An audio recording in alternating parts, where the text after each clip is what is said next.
The next taping technique we're going to run through is for the wrist and thumb region. This could be used for various different wrist pathologies, in particular for training techniques for athletes. It may also be used for post-operative thumb or hand injuries. It can also be used for overuse conditions such as de Quervain's or carpal tunnel and various other pathologies.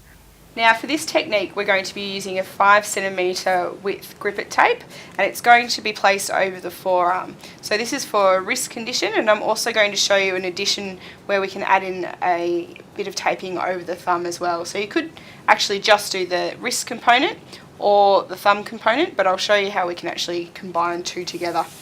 So for this you'll need to measure 2/3 of the way down the forearm down to the patient's knuckles. So you've got enough tape there to ensure that you can cover the full length of the forearm.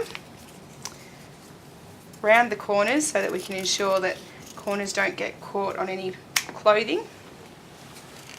Now we want the patient to be able to pop their forearm onto some stretch, so into a wrist flexed position as much as they're able to, depending on their condition. You're going to place the tape, the first 5 centimetres, onto the forearm without any stretch, so that that's ready to go.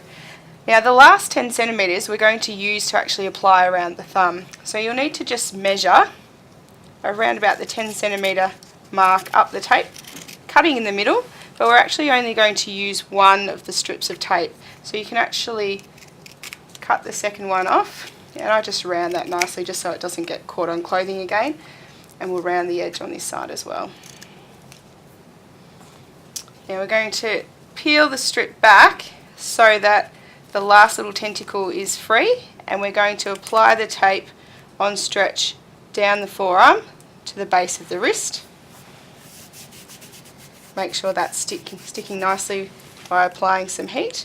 Then you need to ask your patient to turn over to a handshake position so that we can actually wrap the tape around the thumb. So we're going down around the patient's thumb, back up to where we started from. So that's a nice wrist technique that includes the thumb as well.